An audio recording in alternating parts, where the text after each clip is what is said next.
Hello दोस्तों, नमस्कार। हम यहाँ से निकले तो हमने देखा कि यहाँ पर बहुत घना जंगल लगा हुआ है और उस जंगल में कुछ पेड़ों पर हमारी नज़र पड़ी, जो हमने सोचा आप लोगों को बताएं ये किस प्रकार के पेड़ हैं। आप लोगों ने कभी पान तो खाया होगा, तो कत्थे के महत्व के बारे में जानते होंगे। बिना कत्थे के पान बेस्वाद लगता है, लेकिन क्या आपने कभी सोचा है कि कत्था आता कहाँ से है? क्या इसको किसी पत्थर से बनाया जाता है या कहीं ये पेड़ पर उगता है? तो दोस्तों, मैं आप लोगों को बताना चाहता हूँ कि जो मैं जिस जंगल में खड़ा हुआ हूँ, वहाँ पर मेरे पीछे जो आप देख रहे हैं, ये कत्थे के पेड़ लगे हुए हैं। हमारी भाषा में इसे, हमारी लोकल की भाषा में इसे खैर का पेड़ कहा जाता है। इन पेड़ों का उपयोग बड़े पैमानों पर व्यवसाय में किया जाता है। ये जो मेरे पीछे आप देख रहे हैं, ये खैर का पेड़ है। इसका महत्व बहुत ज़्यादा है। इससे कत्था निकाला जाता है। इसका जो तना होता है, इसको काट के चिप्स रूप में इसको काटा जाता है। लेकिन अधिकतर ये पन्ना टाइगर की रेंज में आता है, जिससे यहाँ पर पेड़ पौधे काटना सख्त मना है। लेकिन हम जानकारी पर्पज के लिए यहाँ पर खड़े हुए हैं, जिससे हमें लगा कि आप लोगों को बताएं इस पेड़ का महत्व। इसकी हाइट करीब 10 या 12 फीट होगी। आप मेरे पीछे जो ये देख रहे हैं, ये 10 या 12 फीट की इसकी हाइट होगी।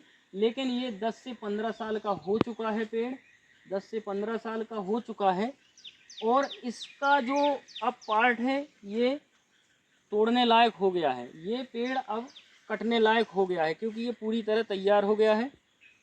इसकी हाइट नहीं गई है, क्योंकि ये किसी वजह से यहाँ पे इसका एक जो तना है वो टूट चुका है। और मेरे पीछे जैसे कि ये पेड़ है, आप देख रहे हैं।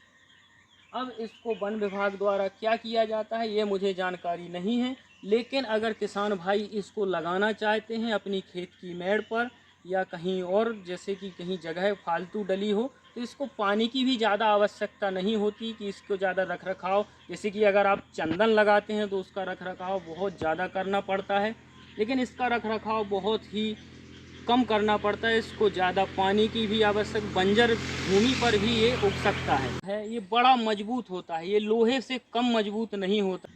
इस तने को आप देख रहे हैं, ये जो तना है, इसके भीतर का जो हिस्सा होता है वो लाल कलर का होता है, और इसके जो बाहरी परत होती है वो सफ़ेद कलर की होती है। तो इस छाल को हटाने के बाद इसके अंदर जो पार्ट निकलेगा वो सफ़ेद होगा, जो उपयोग में आएगा औषधियों के। औषधियों, वही कई प्रकार की औषधियाँ इससे बनाई जाती हैं। जैसे कि सर्दी जुकाम में इसका बहुत ज़्यादा उपयोग किया है। सर्दी जुकाम और पेट की कई समस्याओं में इसका बहुत उपयोग होता है। ये बहुत लाभकारी भी है। इसको अगर खाते हैं तो पाचन संबंधी समस्याएं भी दूर हो जाती हैं। और जैसे अगर किसी के मुंह में छाले हों या फिर कोई और समस्या हो, दांत या मसूड़े भी दर्द देते हों, तो इससे वो सब ठीक हो जाता है। इसको पान में ही नहीं, इसको औषधियों में भी इसका उपयोग किया जाता है। औषधियों के रूप में इसका बहुत बड़ी मात्रा में उपयोग होता है। जैसे कि त्वचा संबंधी अगर कोई एलर्जी होती है, अगर दांत की समस्या और है, जैसे कि मसूड़ों का दर्द देना या फिर किसी प्रकार का और मुंह संबंधी समस्या, मुंह से अगर बदबू आती है, तो अगर इसका निरंतर अगर 1 माह 2 माह तक प्रयोग कर लिया जाए तो मुंह से जो बदबू आती है वो पूरी तरह समाप्त हो जाती है।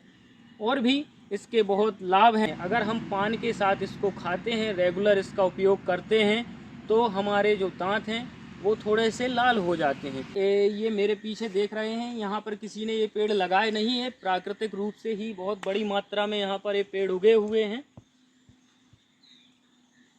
इस पेड़ को तैयार होने में 10 से 15 या फिर 20 साल भी लग सकते हैं, क्योंकि इसकी जो ग्रोथ है वो बहुत कम होती है।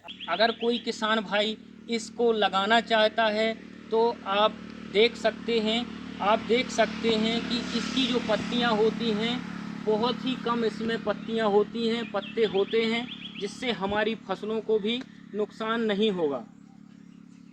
क्योंकि अगर आप इसको लगाएंगे तो ये पत्ती जो हैं बहुत ही कम मात्रा में होती हैं।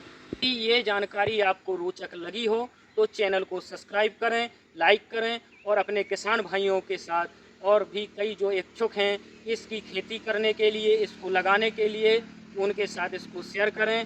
धन्यवाद।